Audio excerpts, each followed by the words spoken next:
सरस्वती माता की जय। पूज्य गणिनी प्रमुख श्री ज्ञानमती माता जी की जय। भव्य आत्माओं, 3:30 बज चुके हैं। आप सभी माता सरस्वती की आराधना के लिए उपस्थित हैं। शारदा पक्ष चल रहा है और माता सरस्वती और लक्ष्मी की प्रतिमाएं विराजमान हैं,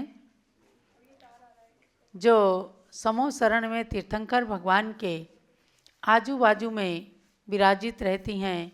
ऐसी माता सरस्वती और लक्ष्मी माता की आराधना करने के लिए प्रारंभ करते हैं मंत्र।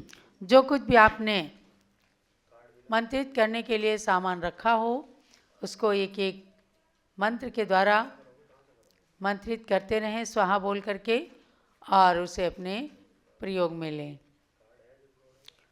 ओम ह्रीं द्वादशांगवाणी सरस्वती देव्यै नमः स्वाहा। ओम ह्रीं द्वादशांगवाणी सरस्वती देव्यै नमः स्वाहा। ओम ह्रीं द्वादशांगवाणी सरस्वती देव्यै नमः स्वाहा। ओम ह्रीं द्वादशांगवाणी सरस्वती देव्यै नमः स्वाहा। ओम ह्रीं द्वादशांगवाणी सरस्वती देव्यै नमः स्वाहा। ओम ह्रीं द्वादशांगवाणी सरस्वती देव्यै नमः स्वाहा। ओम ह्रीं द्वादशांगवाणी सरस्वती देव्यै नमः स्वाहा। ओम ह्रीं द्वादशांगवाणी सरस्वती देव्यै नमः स्वाहा। ओम ह्रीं द्वादशांगवाणी सरस्वती देव्यै नमः स्वाहा। ओम ह्रीं द्वादशांगवाणी सरस्वती देव्यै नमः स्वाहा। ओम ह्रीं द्वादशांगवाणी सरस्वती देव्यै नमः स्वाहा। ओम ह्रीं द्वादशांगवाणी सरस्वती देव्यै नमः स्वाहा। ओम ह्रीं द्वादशांगवाणी सरस्वती देव्यै नमः स्वाहा। ओम ह्रीं द्वादशांगवाणी सरस्वती देव्यै नमः स्वाहा। ओम ह्रीं द्वादशांगवाणी सरस्वती देव्यै नमः स्वाहा। ओम ह्रीं द्वादशांगवाणी सरस्वती देव्यै नमः स्वाहा। ओम ह्रीं द्वादशांगवाणी सरस्वती देव्यै नमः स्वाहा। ओम ह्रीं द्वादशांगवाणी सरस्वती देव्यै नमः स्वाहा। ओम ह्रीं द्वादशांगवाणी सरस्वती देव्यै नमः स्वाहा। ओम ह्रीं द्वादशांगवाणी सरस्वती देव्यै नमः स्वाहा। ओम ह्रीं द्वादशांगवाणी सरस्वती देव्यै नमः स्वाहा। ओम ह्रीं द्वादशांगवाणी सरस्वती देव्यै नमः स्वाहा। सम्यक् दर्शनाय नमः सम्यक् ज्ञानाय नमः सम्यक् चारित्राय नमः स्वाहा। जलो सरस्वती माता की जय। अब लक्ष्मी माता के लिए आराधना करेंगे। ओम ह्रीं श्रीं क्लीं ब्लूं ऐं महालक्ष्मी नमः स्वाहा। ओम ह्रीं श्रीं क्लीं ब्लूं ऐं महालक्ष्मी नमः स्वाहा।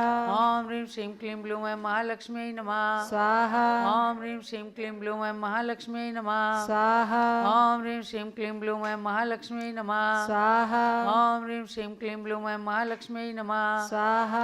ओम ह्रीं श्रीं क्लीं ब्लूं ऐं महालक्ष्मी नमः स्वाहा। ओम ह्रीं श्रीं क्लीं ब्लूं ऐं महालक्ष्मी नमः स्वाहा। ओम ह्रीं श्रीं क्लीं ब्लूं ऐं महालक्ष्मी नमः स्वाहा। ओम ह्रीं श्रीं क्लीं ब्लूं ऐं महालक्ष्मी नमः स्वाहा। ओम ह्रीं श्रीं क्लीं ब्लूं ऐं महालक्ष्मी नमः स्वाहा।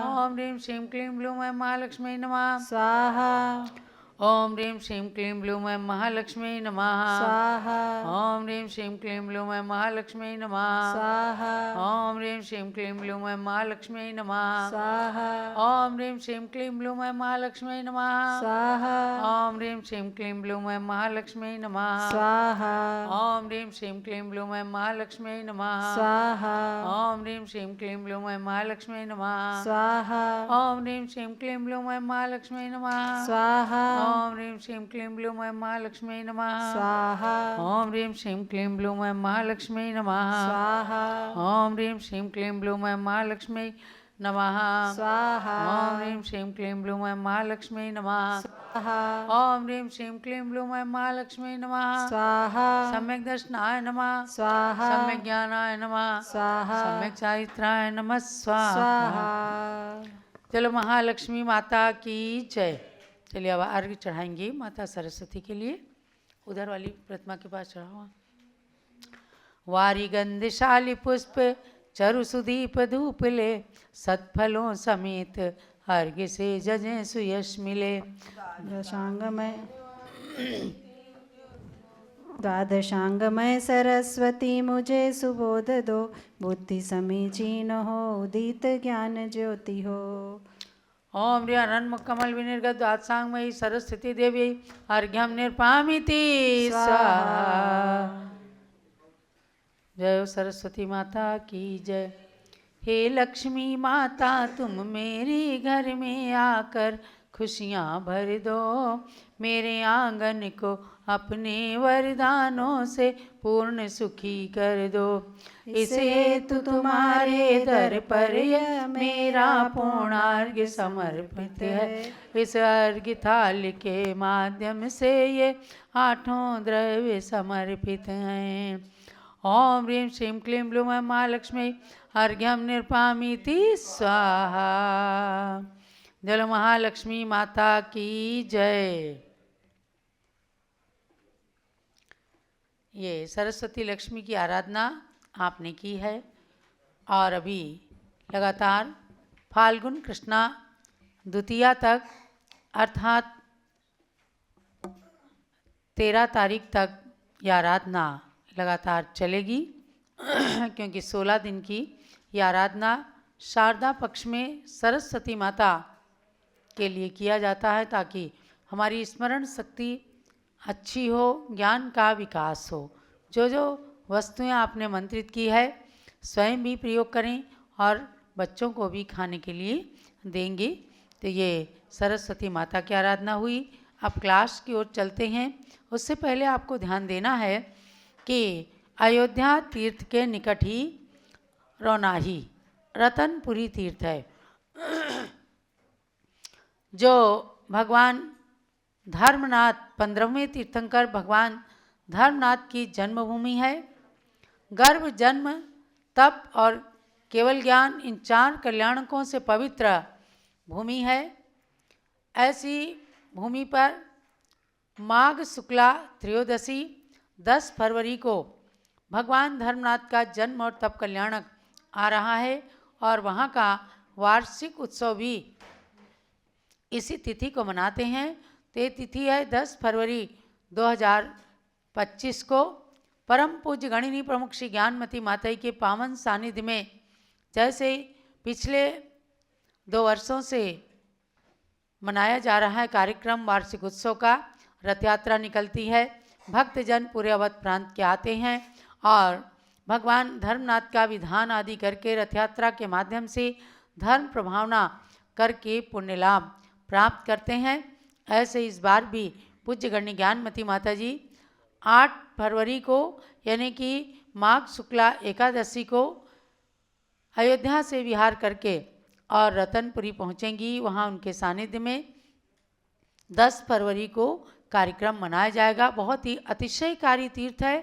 प्रतिमा छोटी हैं लेकिन बहुत चमत्कारिक। लगभग आज से 80 साल पहले पूज्य गणनी ज्ञानमती माता जी जो बालिका मैना की अवस्था में थी और उस मंदिर में भगवान धर्मनाथ की प्रतिमा वेदी का जीर्णोद्धार विकास हुआ, तब वहाँ पर पर्दा खोल करके भगवान को अनावरण करने की बात थी और उस समय बोली इनके पिता श्री छोटेलाल जी जैन टिकैत नगर वालों ने लिया और अपनी पुत्री के हाथ से उस पर्दे को खुलवाया था और वहाँ एक दिव्य ज्योति, दिव्य प्रकाश फैल गया था जो सब लोगों ने देखा था। आज भी सब लोग उसकी महिमा को जानते हैं। विद्वान पंडित जी ने कहा महान सौभाग्यशालिनी ये कन्या है और इसके अखंड ब्रह्मचर्य के कारण आज इस वेदी का पर्दा खुलते ही एक अलौकिक प्रकाश इसमें से निकला है। तो उस स्थान पर हम सब जा करके बड़ी श्रद्धा के साथ भगवान धर्मनाथ की आराधना करते हैं, जाप करते हैं और मंदिर के समीप ही अभी केवल 1 वर्ष पूर्व ही नया सुंदर मानस्तंभ बना है जिसमें ऊपर 4 प्रतिमाएं धर्मनाथ भगवान की विराजमान की गई हैं और नीचे धर्मनाथ भगवान के चारों कल्याणक के प्रतीक में चरण विराजमान किए गए हैं। उन सब के भी दर्शन हम लोग पहली बार करेंगे। आने वाले सभी महानुभाव उस मानस स्तंभ के भी दर्शन करके पुण्य लाभ प्राप्त करेंगे। और थोड़ी सी दूर पर ही भगवान के ज्ञान कल्याणक के प्रतीक में एक टोंक है, जहाँ पर जा कर के भगवान के चरणों का भी हम लोग दर्शन करते हैं, जिन्हें कहा जाता है कि कभी इंद्र ने स्वयं अपने वज्र रत्न से उसके उत्कीर्ण किया था। ऐसे चरणों के भी दर्शन होते हैं। आप सब उस लाभ को भी प्राप्त कर सकते हैं। रौनाही से, यानी रौनाही, रतनपुरी को रौनाही भी कहते हैं, नौराही भी कहते हैं, समझे ना। रतनपुरी उसका ओरिजिनल नाम है। रौनाही कहते हैं कि रामचंद्र ने जब अयोध्या से वनवास के लिए प्रस्थान किया था तो वहाँ पर जा कर के जनता इतना रोई कि एक नदी का रूप धारण कर लिया उस आंसुओं ने। लेकिन राम की दृढ़ता में फर्क नहीं पड़ा। उन्होंने कहा, रघुकुल रीति सदा चल आई, प्राण जाए पर बचन न जाई। तो वहाँ से प्रजा को अयोध्या वापिस करके आगे वन गमन कर गए थे राम, सीता और लक्ष्मण। इसलिए उस स्थान का नाम रौनाही भी पड़ गया।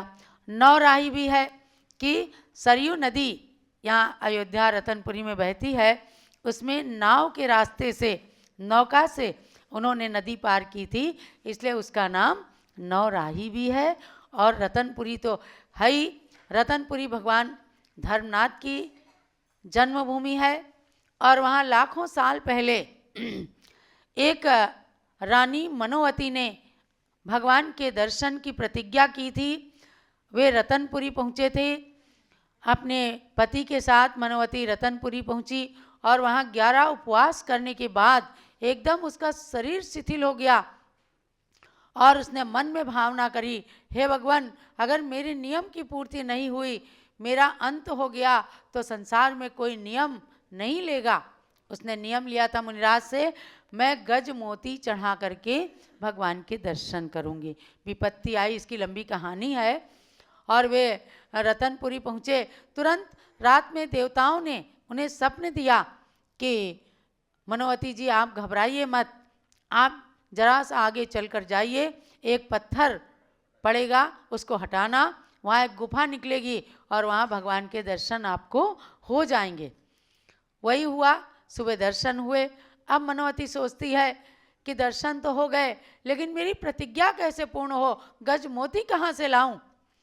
तुरंत देवताओं ने वहाँ गज मोतियों का ढेर लगा दिया और उसमें से मुट्ठी भर के गज मोती लेकर के मनोवती ने चढ़ाया और ऐसे करके उसके नियम की पूर्ति हुई। अत्यंत चमत्कार उस स्थान पर हुआ था। आज काल के थपेड़ों ने उस रत्नपुरी को बहुत छोटी सी अवगाहना में सीमित कर दिया है, लेकिन अतिशयकारी भूमि तो अतिशयकारी ही रहेगी। जब भगवान ने जन्म लिया था 96 मील की नगरी थी और सारा अयोध्या और ये सब समाया हुआ था। टिकैत नगर, लखनऊ, बाराबंकी, कानपुर, ये सब रतनपुरी और अयोध्या के अंदर ही थे, ये समझो आप। लेकिन आज ये नगरियाँ छोटी छोटी हो गई हैं। आज आप सबके सौभाग्य से पूज्य गणनी ज्ञानमती माता जी ने तीर्थंकर भगवंतों की जो जन्मभूमियाँ बहुत दिनों से उपेक्षित थीं, उनका 25-30 सालों से ध्यान गया कि हमें इन तीर्थों पर अब उद्धार विकास के कार्य करना है। तो आज ये तीर्थ की भूमियाँ, तीर्थ नगरियाँ सबकी दृष्टि में आए हैं। लोग, कितने ही लोग आते हैं अयोध्या से अपने तीर्थंकर जन्मभूमि की यात्रा का पैकेज बना के आते हैं कि अब हम यहाँ जाएंगे, बनारस जाएंगे, काकंदी जाएंगे, श्रावस्ती जाएंगे, रतनपुरी जाएंगे, चंद्रावती, चंद्रपुरी, सारनाथ, सब जगह जा करके और भगवान की जन्मभूमियों की यात्रा करके अपने मानव जन्म को सार्थक करते हैं। मैंने आपको इसलिए बताया कि बीच में 2 दिन शेष हैं और 8 तारीख को पूज्य माता के यहाँ से प्रस्थान होगा। पुनः 10 तारीख को पावन सानिध्य में, पूज्य माता के पावन सानिध्य में कार्यक्रम होगा। आप सब लोग जरूर जरूर धर्मनाथ भगवान की जन्मभूमि में पधार करके गुरु दर्शन और तीर्थ दर्शन, भगवान के दर्शन पूजन का लाभ प्राप्त करेंगे। चलिए अब विषय हमारा चल रहा है गतियों से आने जाने के द्वार। सब जानते हैं गति कितनी होती है? 4। नरक गति, तिर्यंच गति, मनुष्य गति और देव गति। किस गति से जीव निकल करके कौन कौन सी गति में जा सकता है, कौन सी गति से निकल करके कौन कौन सी गति में जन्म धारण कर सकता है, इन सब बातों को बड़े बड़े ग्रंथों से, धवला आदि से निकाल करके पूज्य माता जी ने बहुत छोटी सी पुस्तक के अंदर दिया है। हमने आपको PDF भिजवाया है इसका, क्योंकि आजकल डाक की व्यवस्था बहुत अस्त व्यस्त हुई है, इसलिए पुस्तकें लोगों तक नहीं पहुंच पा रही हैं। और सब लोग जान रहे हैं कि आजकल प्रयाग के महाकुंभ के कारण सारा देश उसी में रंगा हुआ है। तो हमने फिर आपको PDF भिजवाया, सबके मोबाइल पे पहुंच गए होंगे, और नहीं पहुंची हो इसकी पुस्तक की PDF तो आप यहाँ से संपर्क करके जो WhatsApp नंबर चलता है उस पर संपर्क करके और मंगा लेना, पढ़ाई करना। और दूसरी बात यह है, छोटी सी पुस्तक है, इसमें केवल हमारा विषय जो है वो है पेज नंबर 19 तक, चारों गतियों से आने जाने के द्वार में। और अब हम इसकी परीक्षा लेंगे आपसे 23 फरवरी को। 23 फरवरी को रविवार है, और उस दिन तक आपको, उससे पहले हम इसका कोर्स पूरा कराएंगे, और उसके बाद आपको 23 फरवरी को परीक्षा देनी है। जैसे आप हमेशा परीक्षा देते आए हैं, 20 प्रश्न होंगे और एक एक प्रश्न के 4-4 उत्तर रहेंगे। उनमें से कोई एक उत्तर ही सही होगा, सही पर आपको टिक मार्क लगाना रहेगा। गूगल के फॉर्म को आपको जूम चैनल के चैट बॉक्स में डिस्प्ले किया जाता है, और उससे आप सब परीक्षा देते हैं। ऐसे ही दिन में 3:30 बजे 23 फरवरी को सबको परीक्षा देना है। एक दूसरे को जरूर सूचित कर दीजिएगा। हम इसमें चल रहे हैं तिर्यंच गति में। नरक गति की बात आपने जान ली थी कि नरक गति में 7 नरक तक किस तरह से जीव कौन कौन से क्रूरता करके, हिंसा करके, पाप करके जाते हैं, और 7 नरक से निकल करके कौन कौन सी गतियों में जाते हैं। 7वें नरक से निकलकर कोई मनुष्य नहीं हो सकता, क्योंकि वहाँ इतना कष्ट होता है, और तीव्र पाप करके नरक में, 7वें नरक में जाते हैं, तो वहाँ से आकर के तिर्यंच योनि को ही धारण करते हैं। और तिर्यंचों में भी बड़े हिंसक पशु, क्रूर पशु के रूप में जन्म लेते हैं। और सारे को जाना कि पहले नरक से दूसरे नरक से निकल करके जीव किन किन गतियों में जाते हैं। तिर्यंच गति में आपने जाना, आपको 24 दंडक बताए गए कि किस प्रकार से 24 स्थानों में तिर्यंच जीवों का जाना और आना होता है। अब पेज नंबर 13 पर तिर्यंच जीवों की आयु की बात आती है। जान लिया है आपने कि देव या नारकी 2 स्थावरों में जन्म नहीं लेते हैं। इस बात को आज आपको विशेष जानना है। पेज नंबर 12 से आपने 5 स्थावर मतलब आपको भी बता रहे हैं, आप सब पश्चिमी उत्तर प्रदेश से आए हैं ना, शिकारपुर से, है ना। तो पृथ्वी कायिक, जल कायिक, अग्नि कायिक, वायु कायिक और वनस्पति कायिक, ये 5 स्थावर कहलाते हैं। इनके केवल एक इंद्री होती है, स्पर्शन इंद्री। इनके कोई मन नहीं, ये कोई देख नहीं सकते, इनके जिह्वा नहीं है, कुछ चख नहीं सकते। पेड़ है, एक इंद्री जीव है। हवा चलती है, एक इंद्री जीव उसमें रहते हैं। अग्नि जलती है, एक इंद्री अग्नि का एक जीव रहता है। पृथ्वी को खोदते हैं, एक इंद्री जीव की हिंसा होती है। जल भरते हैं, एक इंद्री जीव जल का एक जीव होता है। ऐसे ये 5 स्थावर कहलाते हैं। और 5 स्थावरों में से 3 स्थावर की बात बताई, पृथ्वी कायिक, जल कायिक और वनस्पति कायिक। इनमें जो जीव जन्म लेते हैं वे मर करके फिर नरक गति के सिवाय, देवगति और नरक गति के सिवाय 10 दंडकों में अर्थात 5 स्थावर, 3 विकलेंद्री, पंचेंद्री पशु और मनुष्य में जन्म ले सकते हैं। अब आप जानो कि 2 स्थावर बाकी बचते हैं, तेजस कायिक माने अग्नि कायिक और वायु कायिक। ये 2 स्थावर जीव मर करके 5 स्थावर में जन्म ले सकते हैं। 3 विकलेंद्री और पंचेंद्री पशु इन 9 स्थानों में ही जन्म ले सकते हैं। समझ गए कि ये 2 जीव अग्निकायिक और वायु कायिक मरेंगे तो फिर अग्निकायिक भी हो सकते हैं, वायु कायिक भी, जल कायिक भी और पृथ्वी कायिक भी, वनस्पति कायिक भी हो सकते हैं। और विकलत्रय में भी 2 इंद्रिय भी हो सकते हैं, 3 इंद्रिय भी, 4 इंद्रिय भी, और पंचेंद्रिय पशु भी बन सकते हैं। तो ऐसे 9 स्थानों में जन्म ले सकते हैं। वे मरकर मनुष्य, नारकी या देव नहीं हो सकते। अग्निकायिक जीव मनुष्य नहीं बन सकता। आप समझो भरत चक्रवर्ती के जो 923 जीव स्थावर से निगोद से आए थे तो वे तेजस कायिक या वायु कायिक स्थावर जीव नहीं थे। उन्हीं 3 स्थावर काय में होंगे कोई पृथ्वी कायिक, जल कायिक और वनस्पति कायिक में से। उसी प्रकार से कहा कि देव और नारकी भी इन 2 स्थावरों में जन्म नहीं ले सकते हैं, किंतु मनुष्य मर करके अग्निकायिक व वायु कायिक हो सकते हैं। अर्थात चारों गतियों में एक मनुष्य गति ऐसी है कि जिससे जाने के लिए सभी मार्ग खुले हैं। ये चौराहा है। मनुष्य ज़्यादा से ज़्यादा पाप भी कर सकता है और अधिक से अधिक पुण्य भी कर सकता है। इसलिए मनुष्य गति के लिए सारे रास्ते खुले हैं। आज आपको ये इसलिए बताया जा रहा है कि निर्णय आपका है। सिद्धांत आचार्यों ने बता दिया भगवान की दिव्य ध्वनि के आधार पर, और निर्णय हमारा और आपका है कि हम पाप करें, पुण्य करें, सदगति में जाएं, दुर्गति में जाएं, एक इंद्रिय में जाएं या पंचेंद्रिय में जाएं, नरक गति में जाएं या देवगति में जाएं, या मनुष्य गति से तपस्या करके और मोक्ष को प्राप्त कर लें। ऐसे हमारे जो 84 लाख योनियों में भ्रमण हैं, 4 गतियों के माध्यम से जीव भ्रमण कर करके और कितनी सूक्ष्म सूक्ष्म योनियों में जाकर एक श्वास में 18 बार जन्म मरण करना है क्या उनकी लाइफ? जन्मना मरना, जन्म लेना मरना, कोई सुख नहीं, कोई कुछ भी नहीं है। ऐसी पर्यायों में हम सब गए हैं।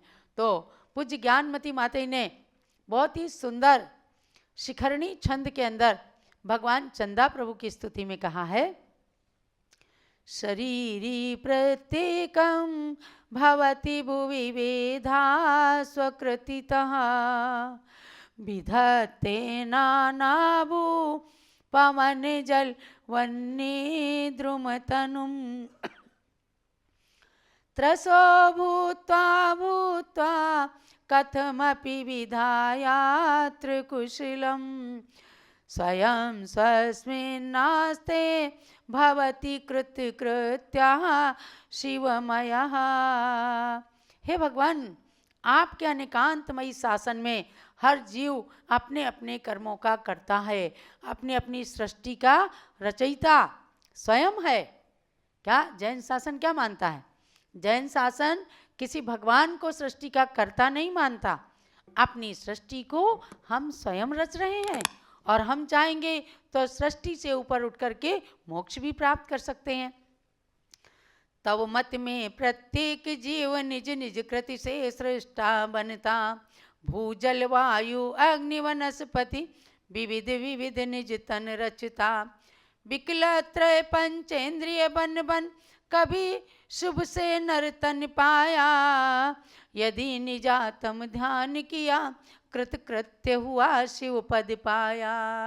बहुत सुंदर सुंदर बातें, सैकड़ों सैकड़ों स्तोत्र श्लोक रच दिए इन्होंने अपने ज्ञान के आधार से, और ऐसे ऐसे सिद्धांत भर दिए कि हम भक्ति भी करें और उसके माध्यम से स्वाध्याय भी हो जाए। क्या कहती हैं कि पृथ्वी कायिक, जल कायिक, वायु कायिक, वनस्पति कायिक, इन तमाम पर्यायों में जा करके निज निज तन को रचता है, अपने तन को। पेड़ बन गए, अब क्या है? पेड़ के रूप से किसने सृष्टि रची? अपन ने ही तो खुद। नाम कर्म का उदय आया और एक इंद्री मिली, वनस्पति कायिक हुए और पेड़ बन गए, घास फूस बन गए, कुचला गया। न जाने कितनी कितनी पर्यायों में घास फूस को लोग चलते हैं कुचल देते हैं, नहीं दया रहती। ऐसी पर्यायों में भी हमने जन्म धारण किया, विकलत्र हुए, लट हुए, चीटी हुए, ततैया हुए, भौरे हो गए। और कभी बड़े पुण्य योग से मनुष्य जन्म पाया तो निजातम का यदि ध्यान कर लिया, भगवान का ध्यान कर लिया, शुक्ल ध्यान में स्थिर हो गए, मुनि बन गए, तपस्या कर लिया, केवल ज्ञान की प्राप्ति करके शिव पद को भी पा लिया। यानी अपनी पर्याय पर गौरव करो कि हम चाहें तो कृतकृत्य पद को, सिद्ध पद को भी प्राप्त कर सकते हैं और चाहें तो वनस्पति, जल, अग्नि, वायु बन सकते हैं, वनस्पति बन सकते हैं। तो ऐसे नाना योनियों में भ्रमण करते करते अब इस स्वाध्याय को करने का सार यही है कि हमें इन तुच्छ योनियों में नहीं जाना है। क्यों नहीं जाना है? पाप नहीं करना है। अगर हम पाप नहीं करेंगे, पुण्य करेंगे, किसी का अहित नहीं सोचेंगे, हमेशा शुभ चिंतक रहेंगे, अपना शुभ पुण्य करने से होता है, दूसरे के लिए शुभ चिंतन कि जिसका जो कर्म है वो अपने कर्म का करता है, उसका भोक्ता बनेगा। ऐसा आज के स्वाध्याय का यही सार समझना कि मनुष्य गति एक ऐसी गति है जिससे जाने के लिए सभी मार्ग खुले हुए हैं। जलो द्वाद सांगमयी जिनवाणी माता की जय। और अब गुरुदेव को अर्घ चढ़ा करके आचार्य शांति सागर महाराज के चरणों में पुनः पूज्य माता जी की पूजन करेंगे। प्रथमाचार्य शांति सागर के पद में अर्घ्य समर्पण है। पीर सिंधु अरुणेमि सिंधु आचार्य के पद का अर्चन है।